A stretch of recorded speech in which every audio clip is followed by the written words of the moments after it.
आज अपनी पार्टी लोक जनशक्ति पार्टी की तरफ से इस आम बजट के समर्थन में अपने पार्टी का जो पक्ष है उसको रखने के लिए खड़ी हुई हूँ।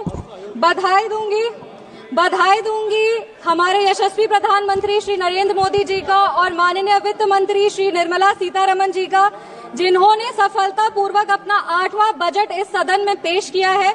पूरे बिहार की ओर से उनका आभार व्यक्त करूंगी, वित्त मंत्री का आभार व्यक्त करूंगी कि जब वो बजट को इस सदन में प्रस्तुत कर रही थी तब वो बिहार की बेटी पद्मश्री दुलारी देवी द्वारा जो उनको मिथिला पेंटिंग की साड़ी भेंट की गई थी वो पहनकर वो अपने बजट का भाषण दी थी। इससे बिहार का गौरव, बिहार का सम्मान बरकरार रहा है।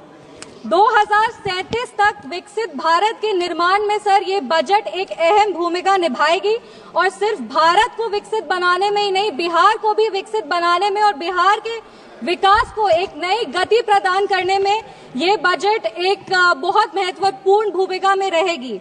कहीं हमने पढ़ा था कि the be in the budget stands for Bihar, और ये बात सत्य है कि आज बजट का बी बिहार के लिए, क्योंकि जब विपक्ष की सरकार थी तो बीमारों का बी बिहार के लिए होता था। हमने वो लंबा सफर तय करके आज एनडीए सरकार की वजह से हम यहाँ पर खड़े हैं।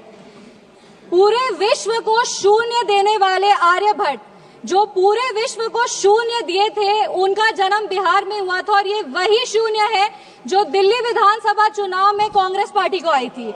और अगर आज बिहार को 2 शून्य अधिक मिल रहे हैं तो विपक्ष को इतनी तकलीफ क्यों हो रही है? जिस सरकार ने बिहार में विकास लाए हैं, बिहार हमेशा उनका आभारी रहेगा। हम उस बिहार की बेटी हैं सर जो इस देश की रीढ़ की हड्डी है। वो चाहे आपके कॉर्पोरेट सेक्टर्स हो, वो चाहे आपके सॉफ्टवेयर आईटीज हो, वो आपके इंफ्रास्ट्रक्चर को खड़ा करने वाले मजदूर हो, वो आपके घर के सहयोगी हाथ हो। हर घर में सर एक बिहारी है, आपके घर को घर बनाने वाला आदमी बिहारी है। बिहार का उत्थान अब अडिग है और बिहार के विकास में अब कोई भी बाधा नहीं आएगी। रीजनल फेवरेटिज्म की बात करते हैं सर, 2004 में डीएमके पार्टी के समर्थन के लिए तमिल को क्लासिकल लैंग्वेज घोषित कर दिया गया था और उसके लिए एक यूनिवर्सिटी की स्थापना भी की थी। तब बिहार वासी को और बिहारियों को कोई दिक्कत नहीं था, पर आज जब बिहार को ज्यादा मिल रहा है तो विपक्ष को इतनी तकलीफ क्यों हो रही है? बिहार में आज जीडीपी का मतलब है ग्रॉस डोमेस्टिक प्रोडक्ट, बट जब विपक्ष की सरकार थी तो बिहार में जीडीपी का मतलब था गुंडागर्दी, डकैती और पॉवर्टी। हम बिहार में जमीनी स्तर पे काम करते हैं, इन लोगों ने बिहार में जमीन हड़पने के लिए काम किया है। हम दोनों में बस यही अंतर है। संविधान विरोधी कहते हैं और नेता प्रतिपक्ष भी जब राष्ट्रपति अभिभाषण के धन्यवाद प्रस्ताव में बोल रहे थे तो जितने बार उन्होंने भारत का नाम नहीं लिया था उससे ज्यादा वो चाइना के बारे में बात कर रहे थे। और ये इनका एक ट्रेडिशन रहा है कि चाइना के मॉडल से ये बहुत प्रभावित रहते हैं। नेशनल एडवाइजरी काउंसिल भी चाइना से प्रेरणा लेकर के ही स्थापित की गई थी। हम राहुल गांधी जी को बस यही कहना चाहेंगे, राहुल गांधी जी, ज्यादा चीनी देश के लिए और सेहत के लिए, दोनों के लिए हानिकारक है। इंडिया अलायंस को देखते हैं सर तो एक गाना याद आता है, इंडिया अलायंस को देखते हैं तो एक गाना याद आता है, देख जमाने की यारी बिछड़े सभी बारी बारी। और Bihar election will be the last nail in India alliances coffin. इसके बाद इंडिया अलायंस वैसे ही इस धरती पर से विलुप्त हो जाएगा जैसे किसी समय में डायनासोर हुए थे। अगर हम बजट की बात करें तो वित्त मंत्री जी ने 50 लाख करोड़ का बजट दिया है, जिसमें 11,21,000 जो है वो कैपिटल एक्सपेंडिचर है। ये हमारे देश के निर्माण में एक अहम भूमिका निभाएगी। वित्त मंत्री जी ने अपनी भाषण की शुरुआत ही सरकार के एफर्ट्स को रेखांकित करते हुए कहा कि इस बजट का फोकस्ड ग्रोथ पे है, इंक्लूसिव डेवलपमेंट पे है, प्राइवेट सेक्टर इन्वेस्टमेंट पे है और enhancing spending power of India's riding middle class पे है।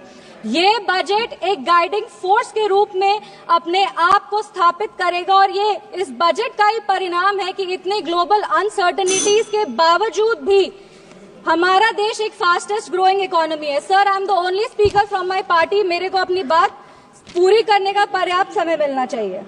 No nation can prosper without respecting its farmers. किसान हमारे अन्नदाता है, अन्नपूर्णा देवी का साक्षात स्वरूप हमारे किसान है। काफी सारी ऐसी योजनाएं जो आत्मनिर्भर विचारधारा से किसानों को सशक्त करने के लिए लिया जा रहा है। प्रधानमंत्री धन धान्य कृषि योजना हो, जो 100 जिले जिसमें कम उत्पाद होते हैं वहां पर लगभग 150 करोड़ किसानों को ये योजना जो है वो फायदा देगी। वो फसल विविधीकरण हो, सिंचाई हो या ऋण उपलब्ध कराना हो, इस योजना के तहत किसानों को सशक्त किया जाएगा। Rural prosperity and resilience program के तहत ग्रामीण क्षेत्रों को मजबूत किया जाएगा। आर्थिक रूप से उनका सशक्तिकरण होगा। आत्मनिर्भरता in pulses. Sir, I am the only speaker from my party, sir. I have enough time, I know. Mission for आत्मनिर्भरता इन पल्सेस के तहत तूर, उड़द, मसूर दाल जैसे जो उत्पादन है उसको भी पूरा किया जाएगा। आप कम समय दे रहे इसीलिए हम फोकस पे आते हैं। दलितों का उत्थान के लिए सरकार ने क्या काम किया। पद्मश्री आचार्य किशोर कुणाल ने अपनी किताब दलित देवो भव में लिखा था, जिस दिन समता की आधारशिला पर बनेगा सुदृढ़ वितान, धन्य होगा यह देश और संगठन हमारा होगा अत्यंत महान। जब भारत के भाल पर सुशोभित होगी जाति समता की पताका, तब मिटेगी इस देश की दारुण दुखों की राका। इसी को आधारशिला बनाते हुए, एक सेकंड सर प्लीज, एक second sir, let me complete. इसी को अपनी आधारशिला बनाते हुए दलितों के लिए बहुत काम हुआ। उसके कुछ आंकड़े हैं जो हम पेश करना चाहेंगे। महिलाओं को अनुसूचित, जो महिलाएं अनुसूचित जाति जनजाति से आती है, उनको पहली बार ऐसी 5 लाख फर्स्ट टाइम एंटरप्रेन्योर्स होंगे जिनको 5 साल में 2 करोड़ की राशि दी जाएगी।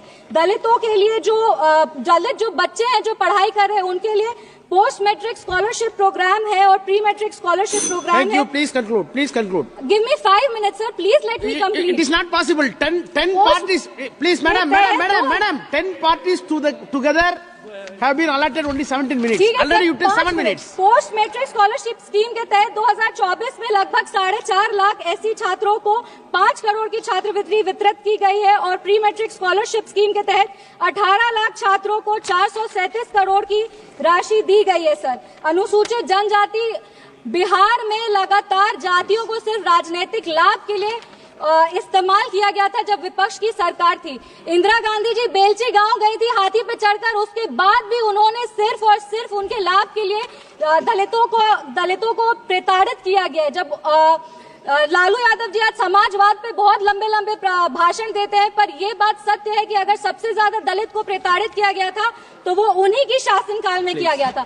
हम अपने राष्ट्रीय अध्यक्ष श्री चिराग पासवान जी का आभार व्यक्त करते हैं, जिनके प्रयासों, सर 5 मिनट्स, जिनके प्रयासों के वजह से आज निफ्टन जैसे जो इंस्टीट्यूट है वो बिहार में आ रहे हैं और आने वाले समय में बिहार ईस्टर्न हब में एक जो फूड प्रोसेसिंग है उसका एक नोड बनेगा। आईआईटी पटना को विस्तृत किया जाएगा। Sir 2 minute. Thank you. Please sir please 4 पंक्ति पढ़कर हम अपने वाणी को विराम दे रहे हैं। सर, बिहार के गौरव को और बिहार की जो इतिहास रहा है उसको बार बार इस सदन में उछाला जाता है। बिहार के खिलाफ कई सारी बात विपक्ष कहते हैं। 5 पंक्ति सर हम पढ़ेंगे।